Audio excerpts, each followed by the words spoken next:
is Good Morning Uganda.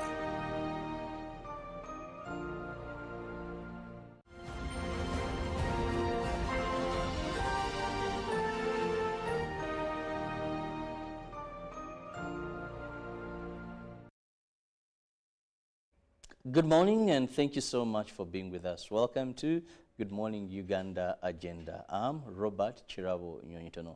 Happy Valentine's to all Ugandans, to all lovers, but even if you don't have someone in terms of a lover, well, you can still extend love to your mother, extend love to your father, extend love to someone who has been there for you. Sometimes it may not be a family member. There are people that are friends in need and friends indeed. So it's not bad if you send them flowers, that lovely message. And love is not only materialistic. There are certain things, it could be a message, but it carries, each word in a sentence carries a lot of meaning to that person on such a day. And in that spirit, I just want to send my Valentine greetings to someone very special, Tony Geoffrey Owana, one of the senior journalists that we have around, that always watches Good Morning Uganda, and once in a while gives you a call and says, Robert, here you didn't do things very well, as I expected. Here you did it very well. That interview lacked this. That interview lacked this. Happy Valentine's, Mr. Owana. I'm humbled and honored to have you in my life as a person who's always looking out when I do things right and looking out when I do things wrong. Thank you so much. Now, this morning we are going to be discussing a very important topic, and that is the need for cooperative education in Uganda. One may wonder, why are we so interested in cooperatives? The fact is that globally, very many countries have developed because of cooperatives. And coming back home, our government has prioritized programs aimed at poverty alleviation using the cooperative model. Now, when you talk about Youth Lively Fund, when you talk about parish development model funds, when you talk about SACCOs, all these are cooperatives. And government, through such programs, gives a lot of money, injects a lot of money.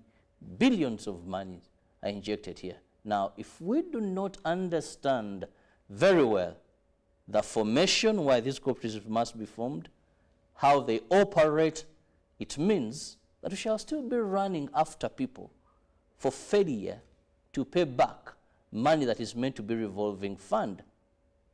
We shall still be running after people because they did not actually understand and know why they are members of these cooperatives. So that is why we never tire, we never give up to ensure that our people understand very well how cooperatives work, why they should join cooperatives, and how they should manage cooperatives. Now, join me welcome Ivan Asimwe. I was supposed to be having also the principal of Chigumba, but due to a lot of work on his schedule, there's a graduation coming along and so much, he said, Robert, next time I'll be with you people. But this time, it's very unfortunate you won't be with me because we want to ensure that people properly understand this model very well. Now, I have the General Secretary, Uganda Cooperative Alliance, Ivan Asimwe, with me. I'm happy that you're able to make that short notice. We want to thank you so much that every time we call upon you, I don't know, because you're an early bird in office and it's not very far from here, but really appreciate your presence. Thank you so much. Good morning, our viewers. Happy Valentine's. And I bring you cooperative greetings from Uganda Cooperative Alliance. I'm always happy to be here, and I'm always grateful to Uganda Broadcasting Corporation, UBC, for giving the cooperators this opportunity to come and share issues to do with the cooperation. Mr. Chirabo, you all know that cooperation is power. It's fantastic, and it's generally agreed that cooperation is power. In our culture in Western, we say, "Ageteri ni ngoga tigufa," meaning that if you come together, you become stronger. The Banyarwanda say, "Mwirirane kiramujanya." Come together, fight the enemy. So you are very right. When you say that economies outside, you go to Europe, you go to America, you go to Asia, economies have developed because people learned how to come together, how to work together through cooperatives. When you talk about cooperatives, you mean people working together, coming together. You are teachers, come together. You are farmers, same. You are journalists, you are doctors, you are engineers, whichever profession, you come together because individualism cannot work.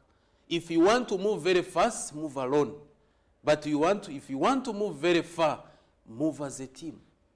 That's why the geese, when they are flying, if you have ever seen them, they fly in a cooperative manner. And that's why they can fly for miles and miles and miles, because it has been scientifically proven that once you are moving together, you move very far. You don't even get tired. That's why even these wild animals, if you have been very careful, like the cats, the wild cats, the lions, they hunt as a group. If you have been very careful, for those people who watch the wild animals, you will see that cooperation is the power. Just watch the lions, how they move. They move as a team. So if the lions have done it successfully, why not human beings? Even human beings, just imagine driving to Nyakatonzi alone in a vehicle and driving with friends, much as they may not be driving, but they're in the car with you. Very much, very much. So that's the power of cooperation. So economies, you go to Europe, you go to France, you go to Germany, you go to Netherlands, you go to everywhere. But what bothers me is that when they come to Africa, they don't want to talk about cooperatives. They talk about capitalism. For them back home, they are using a cooperative ideology because they realize that they cannot move very far. But when they come here, they teach us other topics. And they try to avoid, by all means, the word cooperatives, because they know once Africans cooperate and control their economies, they will not survive. So it's upon me and you to wake up and know the role of cooperation. Now, let me give you an example. Come to our education system here. That's why I'm really very grateful with this topic, the need for cooperative education in this country. I am so grateful with the government. Government, like you have mentioned, has adopted the cooperative model and is using cooperatives for socio-economic transformation. Look at the PDM, the circles. They plan to establish over 10,954 PDM circles across the country. Those are so many. Look at the Myoga. Then look at other programs that are supporting farmer groups and cooperatives, like the Agricultural Cluster Development Project, the Community Agriculture Infrastructure Improvement Program, NUSAF, and other government programs, NADS and others, OWC. There are so many. So meaning that the government of Uganda realized yesterday that there is a need for cooperatives. And we are so grateful. They even went further to compensate the unions that lost their assets and their wealth during the political wars, which is a very good strategy for government.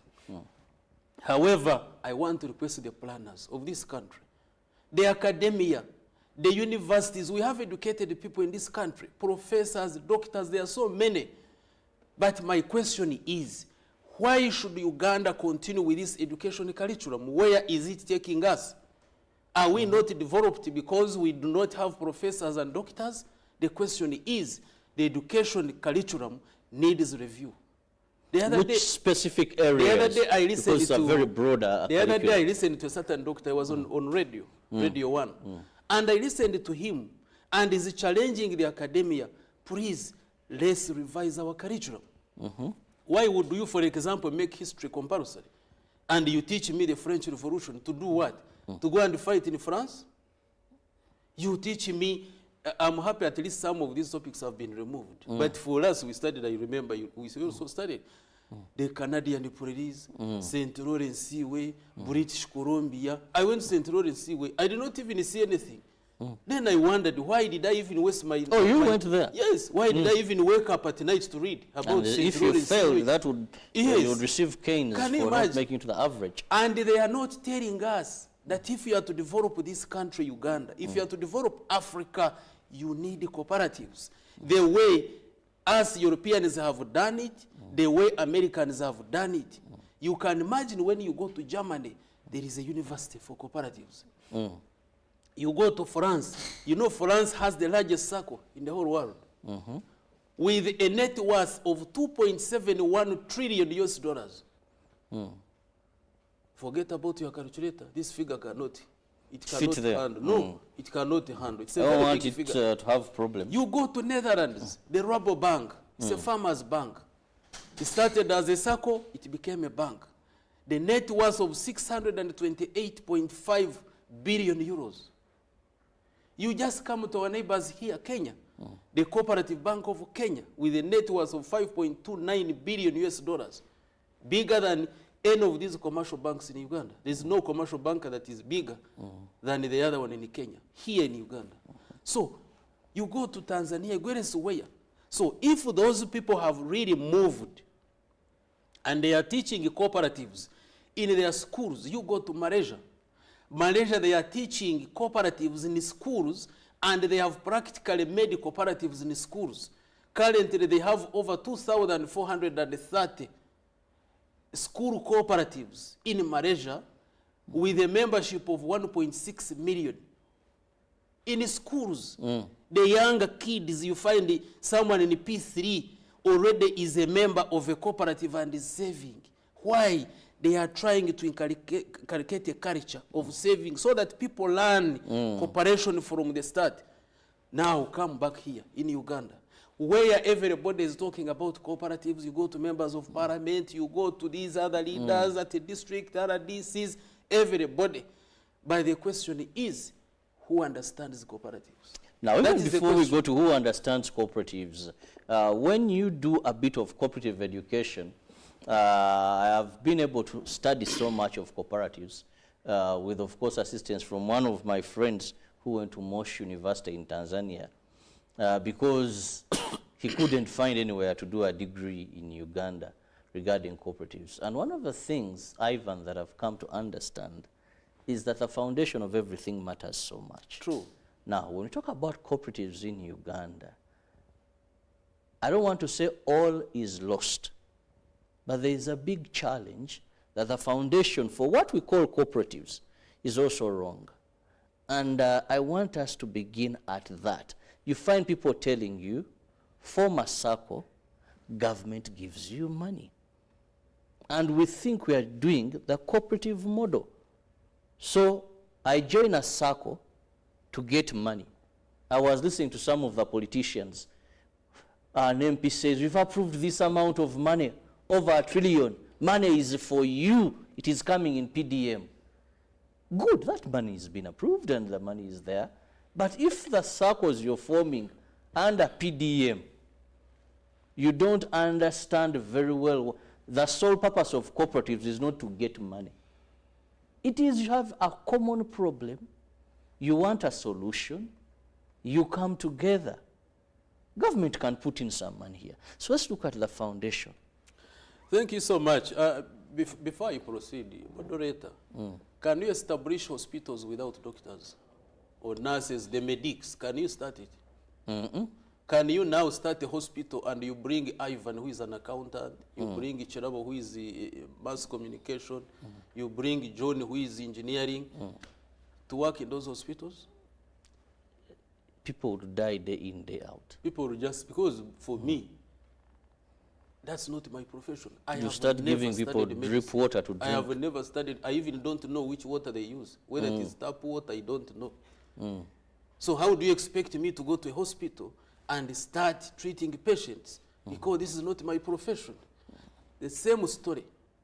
Why should you allow people who don't understand cooperatives to go and promote cooperatives, to go and start cooperatives? That is where the problem comes. That is why we have many challenges in cooperatives, why we have people but who are not cooperators. I want Ugandans to listen to this. We have people working and supporting and promoting, but they are not cooperators. And that is why, if you can compare with the olden days, where cooperatives were very strong, in the 1960s, if you can allow me, in the 1960s, 1961, when they started Uganda Cooperative Alliance as an apex body, 1964, they started the Cooperative Bank of Uganda. By 1965, they were controlling 325,311,500 Uganda shillings. The net worth for only those cooperatives in agriculture, coffee, cotton. You get me? They owned 7 ginneries, 14 ginneries, and 7 coffee churning works. They had 100% monopoly to gin cotton. That was the time when the cooperatives were very strong. And yet, we didn't have graduates in the cooperatives. But we had the cooperators. Why? There was a policy that for those people who are working or supporting cooperatives, it was a must, undertake a course in cooperative education at Chigumba. So by the time you come back, it's like taking you for military course to go and get oriented. It was the same story, that all these people would go to Chigumba, acquire cooperative skills and knowledge, so that by the time they come back, they know, hey, a cooperative is not a company. A cooperative is different. It is not aiming at profits. It's not aiming at profits, but rather surplus, and rather it's looking at the livelihoods of the members. So, but that one is no more. You get a social scientist, you get someone with BCom, and is a general manager of a circle. What do you expect?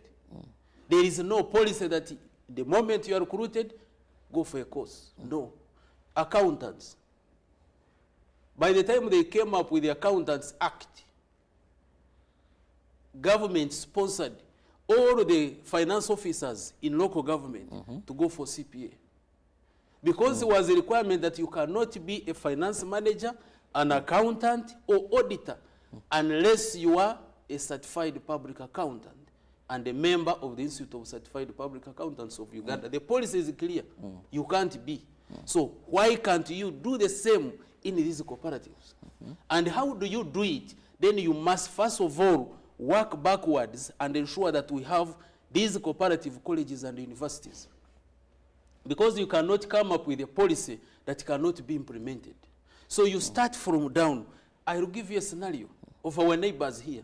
And you compare Kenya. You can imagine in Kenya, by 1952, they started the School of Cooperation.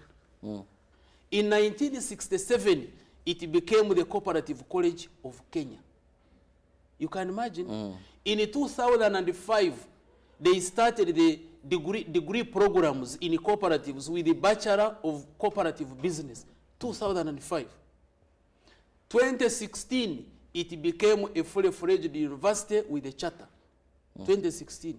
And they are now admitting up to PhD in cooperatives. You know, you people, when you hear about cooperatives, don't think it is a small thing. You study from a certificate to PhD. So it is not something that you learn in one day and you come here and tell people. No, cooperative is wider. That is Kenya. You go to Tanzania. So Kenya, they are now at PhD in the cooperatives. People have to do research so that they guide the policymakers, they guide the government on how best cooperatives should be handled. Now you come to Tanzania. On the 5th of January 1963, they established the Cooperative College at Moshi. In 2004, it becomes a university, a college, a constituent college of Sokoine University, 2004. And that is when it was called the Moshi University of Cooperatives and Business Studies, MUCOBS. In 2014, it becomes a fully-fledged university, the University of Moshi.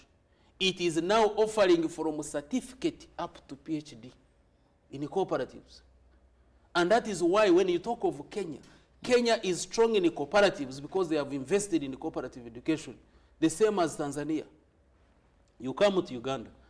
1954, cooperative education is introduced at Nsamizi here. 1954. Remember, Kenya is 1952 when they started the School of Cooperation. Tanzania is 5th of January 1963.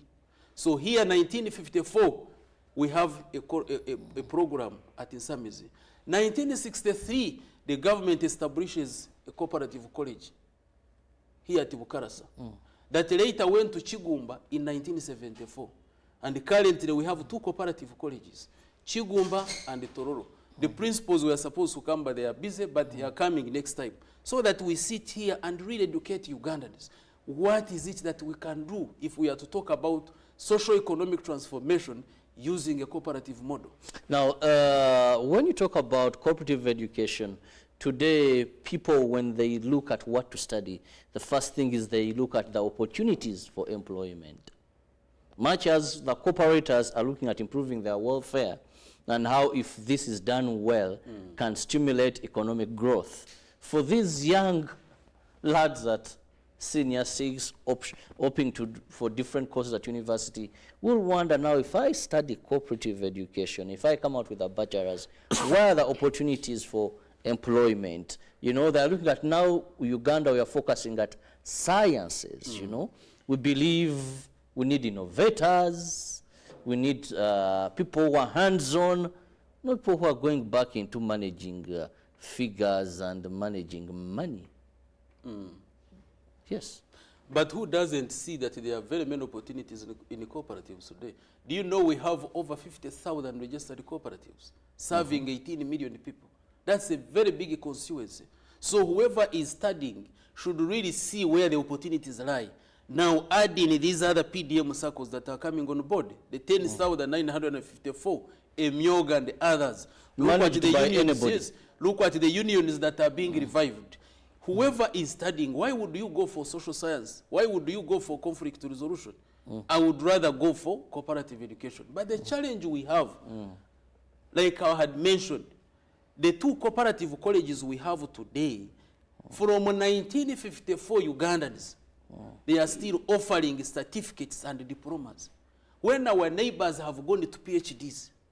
So the question is, our planners, the academia, what don't you see? Why is it that we cannot have universities in cooperatives here? So that instead of flying out to go to Mosh to study PhDs in cooperatives, why don't we have it here? Yesterday, I got a lecturer from one of the universities here. The man came, he wanted some reference material at UCA. I sat with him for an hour and asked him, gentleman, are you teaching cooperatives? Oh, the man was very confident. He says, yes, I'm a teacher of cooperatives. I said, fine, what is a cooperative? The man could not define. I said, are you a teacher of yes, he says, I'm a lecturer. We lecture cooperatives. So what is a cooperative? Angaze. Now, very interesting. I have some books of commerce here. They are here. You can imagine in the book of commerce, where they are teaching our children, just it is 9 pages, only 9 pages in the entire book of commerce. But when you look at the chapter of money and banking, there are 24 pages. The question is, why is the education sector focusing more on money and banking than the cooperatives? It means we are still following the colonial education, where the colonials knew that we do not own banks. So it means we are going to become their servants. And they didn't want us to study cooperatives because they know once we study cooperatives, we are going to liberate our economies. So this is high time.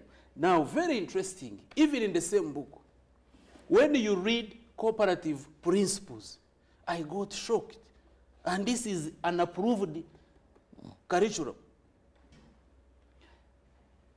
The listeners or viewers, cooperative principles are international. You cannot change anything. They were developed in 1966 under Vienna Congress and reviewed in 1995 under Manchester Congress, and they are 7 strictly. But when you look in this book, dividends, payment of interest, such things, they are very clear, viewers. The principles are One is voluntary and open membership. 2 is democratic member control. 3 is member economic participation. The other one is autonomy and independence. The next one is education, training, and information. The 6th one is cooperation among cooperatives. And the 7th one is community concern. You don't change anything. But you come to a book here, if I can read for you. Then I'm wondering, this is what they are teaching our children. But no wonder the teachers have not studied cooperatives. So that is a very big problem.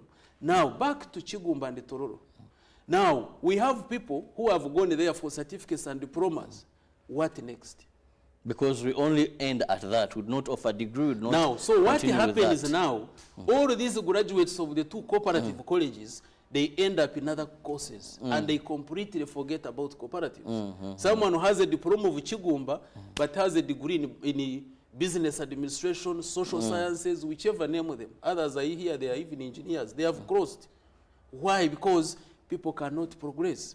So, ideally, what we should be looking at now is like from Chigumba at certificate, you have gone to diploma, go for a degree, go for a master's, go for a PhD in a cooperative, so that when you come here, you talk with authority.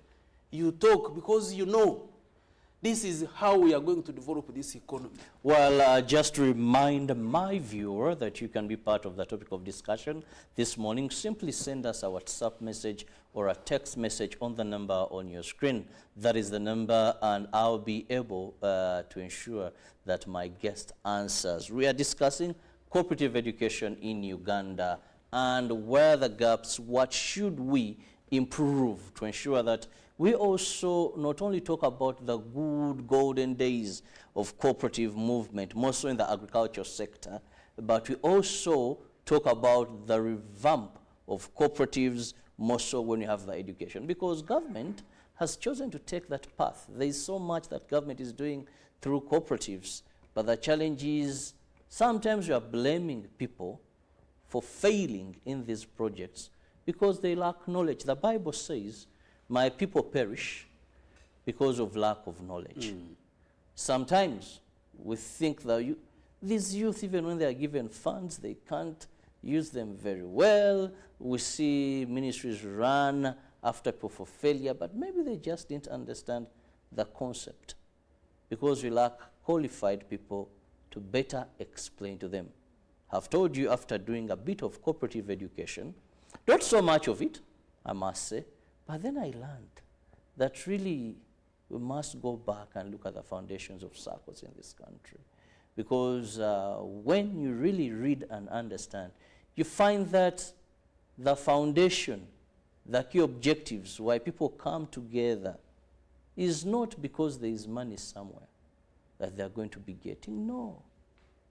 It is because they have a common problem and they are looking for ways to solve this problem.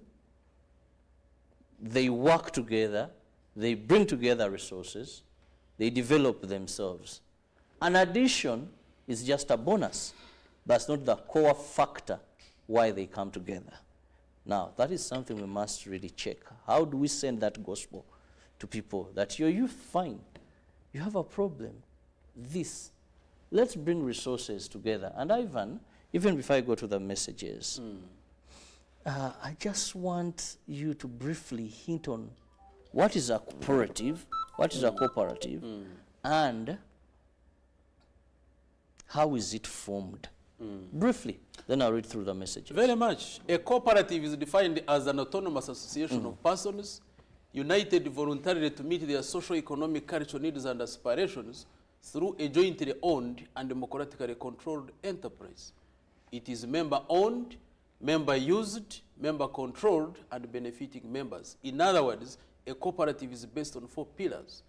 It has to be controlled, owned, used, and benefiting its members. And that is why a cooperative is not a company.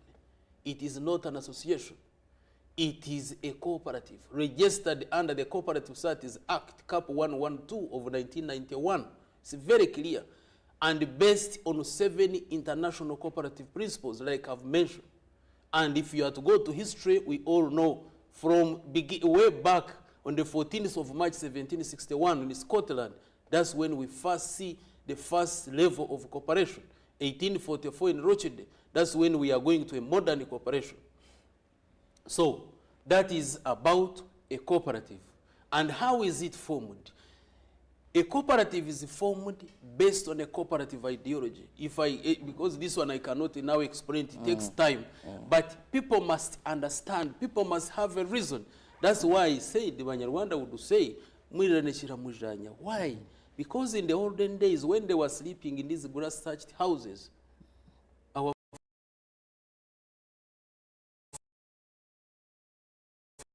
forefathers, the animals, the wild cats would come and pick one by one. So they said,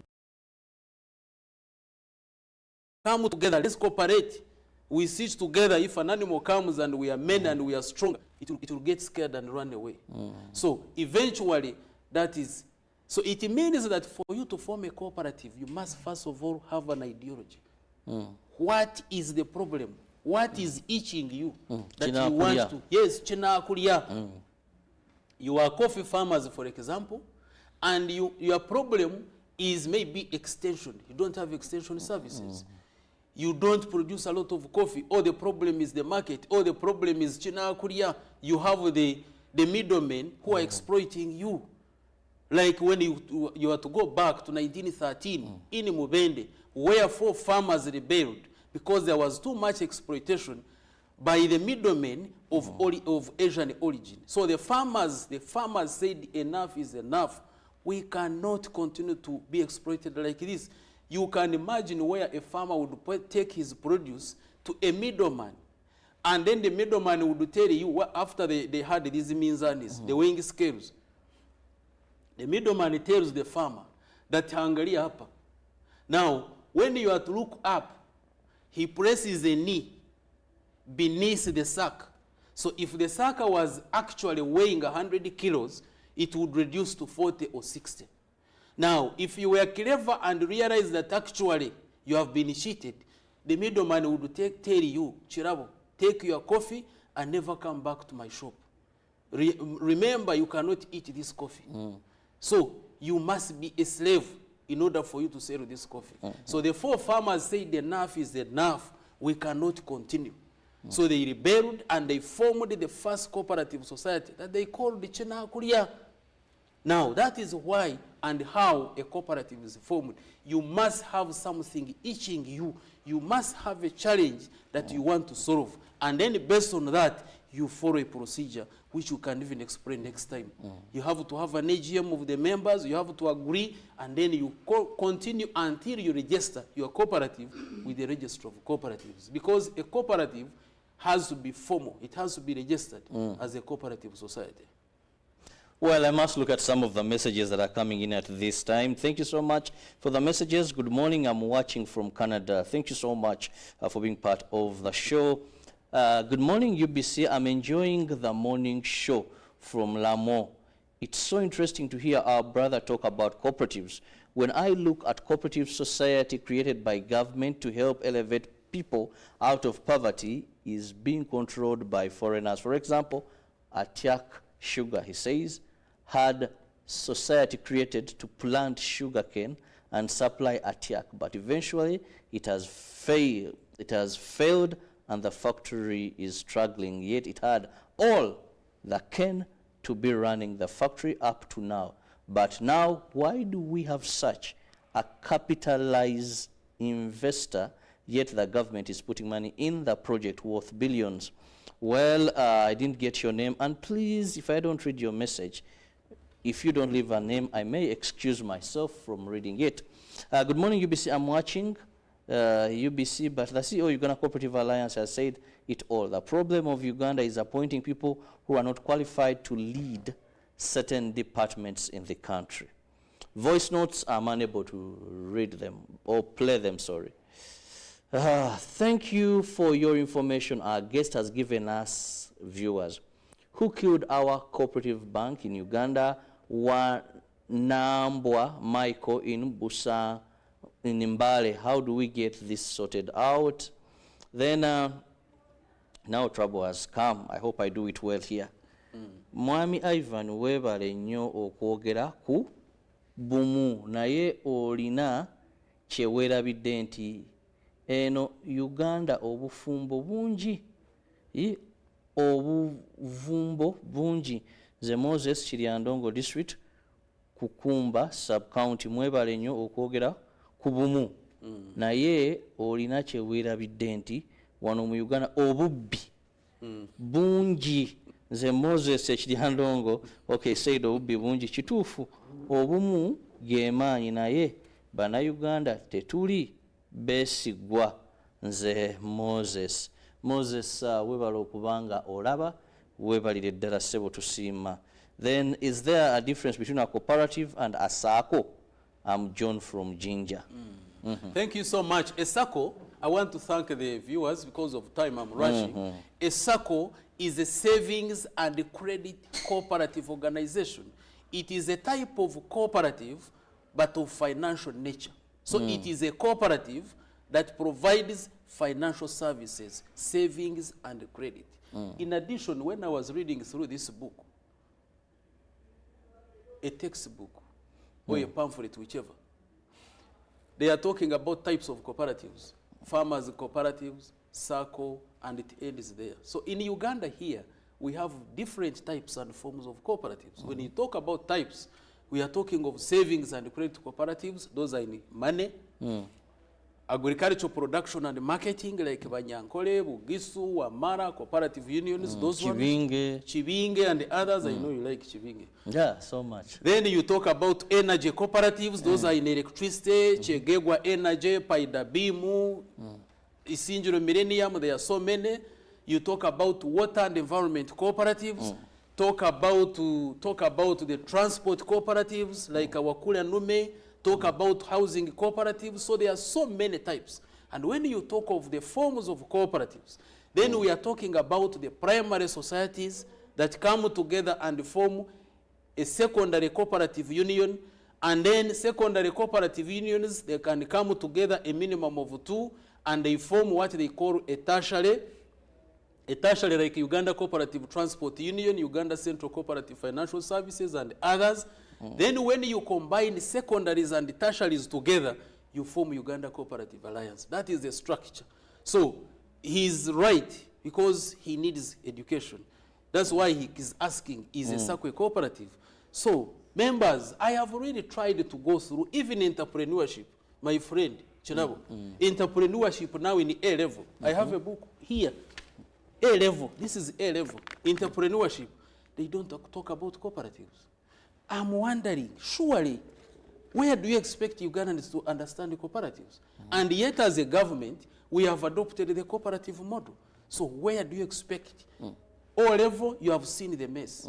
A level, entrepreneurship, now there's no commerce, I think, in O level. So A level entrepreneurship, economics, I did economics, but I didn't study cooperatives. Well, time is flying like nothing. We must come to the end of the show to leave room for sports updates. But your parting shot, Ivan, as we move out of I want to thank UBC for always giving us the opportunity. And I want cooperators outside there. I told you we have the biggest constituency, 18 million cooperators. Cooperators outside there, let us work together, let us endeavor to read. We have the material. You come to Uganda Cooperative Alliance, we can always learn and understand. It is better to manage or to lead something that you know. I want to call upon my fellow accountants. Please, let's read cooperatives, because as an accountant, you want to audit cooperatives, but you need to understand them. I want to call upon the legal fraternity. Read cooperatives. You know, there have been some cases in cooperatives, and you find lawyers advising cooperatives to go to court.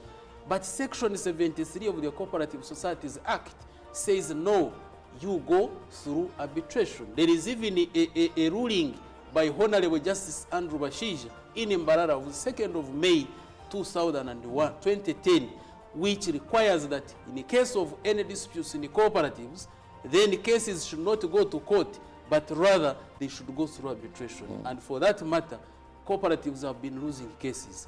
So I want once again, I want to thank our viewers. Thank you so much for being with us, for being attentive. UBC, May God help you. All Ugandans, happy Valentine. Happy Valentine's to you, and of course it's also Ash Wednesday today. So as you celebrate Valentine's, remember this begins 40 days of Lent, drawing closer to God. See you in the next hour. Sports updates next. Good morning.